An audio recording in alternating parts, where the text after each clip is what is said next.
Kalou on the national map and written your names in the annals of Kenya's democratic history. Despite unprecedented attempts to influence your decision through bribery in the form of rice, beans, mattresses, shoes, money, transformers, rusty trains, boats, you remained steadfast. You voted with courage, protected the sanctity of your vote, and proved that the will of the people can never be bought. You are the true heroes of our democracy. Allow me at this juncture to welcome everyone in the country and beyond to come and benchmark with Kalou on how to eat but still vote wisely. Allow me also to pay tribute to my predecessors, beginning with Engineer Morioki Karoe, whose efforts through the establishment of the Constituency Development Fund, CDF, has transformed countless lives. I also honor the late Honorable David Kiaraho, who ensured that many needy students accessed education through bursary. May his soul continue resting in peace.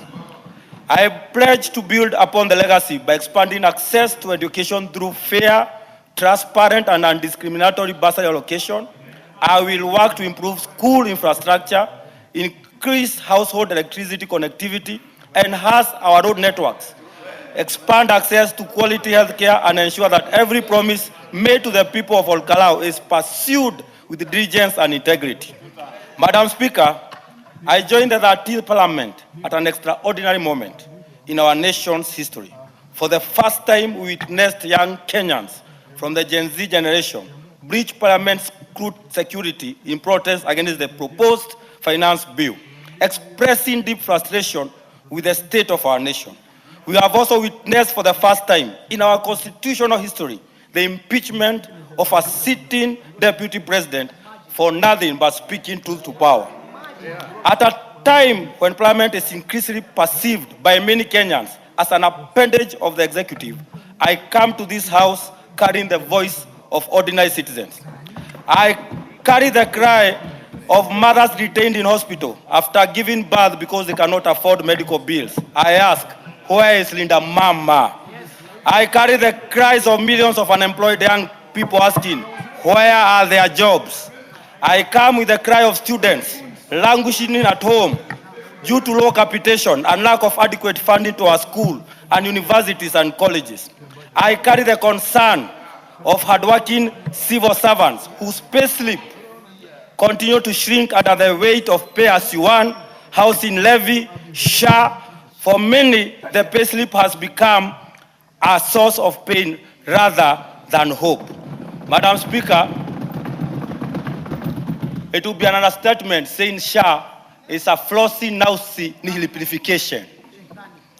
I also carry the anguish of families whose loved ones have been abducted, tortured, maimed, or killed. As a nation governed by the rule of law, we must ask ourselves, when will this come to an end? Honorable members, permit me to paraphrase the words of German pastor Martin Yomol. First they came for the Gen Zs. I did not speak because I was not a Gen Z. Then they came for the civil servants. I did not speak because I was not a civil servant. Then they came for the deputy president. I did not speak because I was not regarding Gachagua. Then they came for the great leaders that have been killed under unclear circumstances, and I still remained silent. Then they came for me, and by then, there was no one left to speak for me. Madam Speaker, history teaches that democracy is not lost in one dramatic moment. It is lost when good people choose silence in the face of injustice. As legislators, we must always defend the Constitution, uphold the rule of law, and protect the rights and freedom of every Kenyan, regardless of their political affiliation. The recent rise in gun culture, allegedly under the watch of institutions that ought to protect our citizens, is deeply worrisome and should be condemned by all and sundry. Finally, to the great people of our constituency, thank you once again for demonstrating to the entire nation that power truly belongs to the people. No amount of intimidation, bribery, or abuse of state resources can defeat a determined and united electorate. I pay tribute to Zakaria Gakinya from Rorie Ward and James Moigai from Kaibaga, who paid the ultimate price for exercising their right to vote.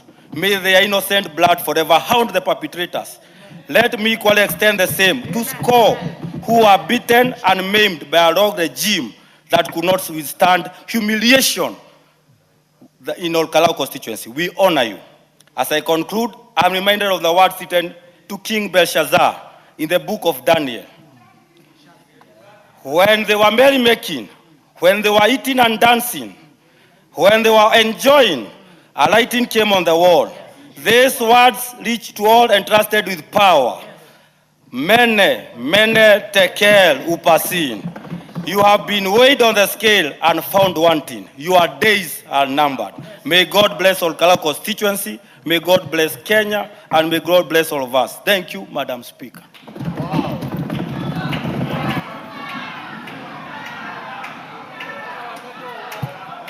Very well.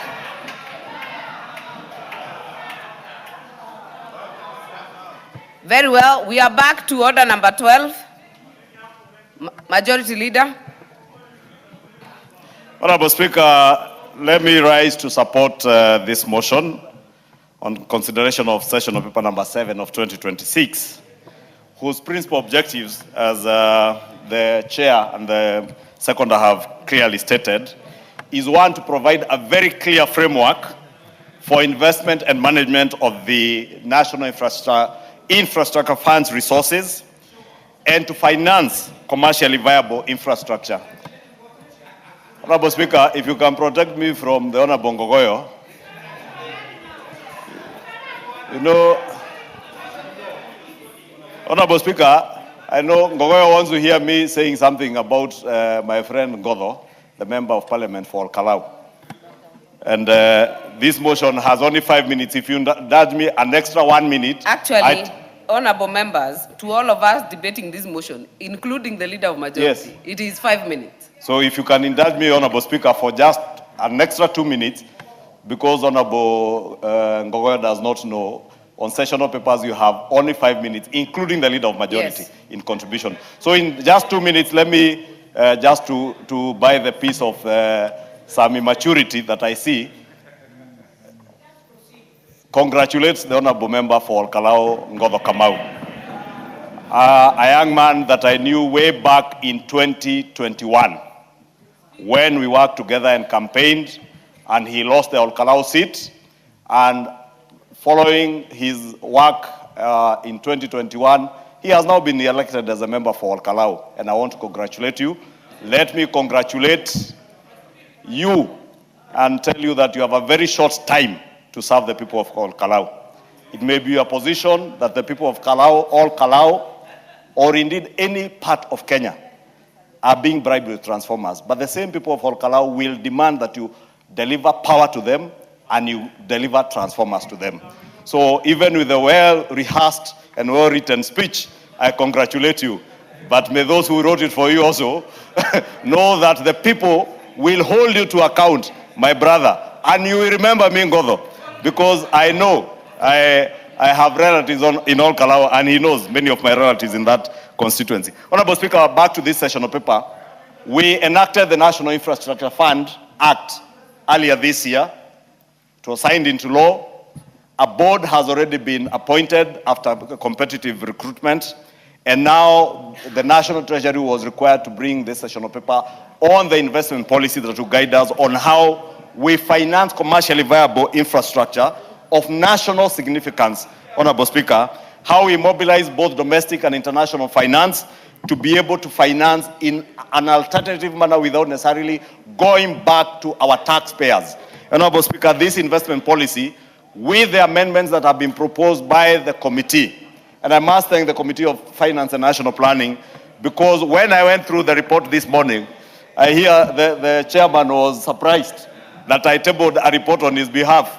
And he forgets when the Speaker approves a report, any committee's report, the Office of the Leader of Majority gets a copy signed by the Speaker. And that is why I'm able to table these reports, even in the absence of the chairs. And I did that in Swahili, Honorable Speaker. And when I went through this report and the recommendations that the committee has carried, I could not help but notice that many of the recommendations that the committee is carrying are not recommendations that are coming from members of parliament, are recommendations that came from stakeholders many of who are private sector investment bankers, fund managers who appeared before the committee and sent numerous memoranda in their hundreds. And I think the chair has done that very well, captured all the memoranda that were sent both by private individuals, fund managers, investment bankers, on how we can further improve this investment policy to ensure that we are able to deliver to the people of Kenya. Honorable Speaker, without saying much, let me say I support this report and the recommendations that have gone to improve on what had come from the National Treasury. In fact, I did note, and I was telling the chair yesterday, that I agree with one of the recommendations that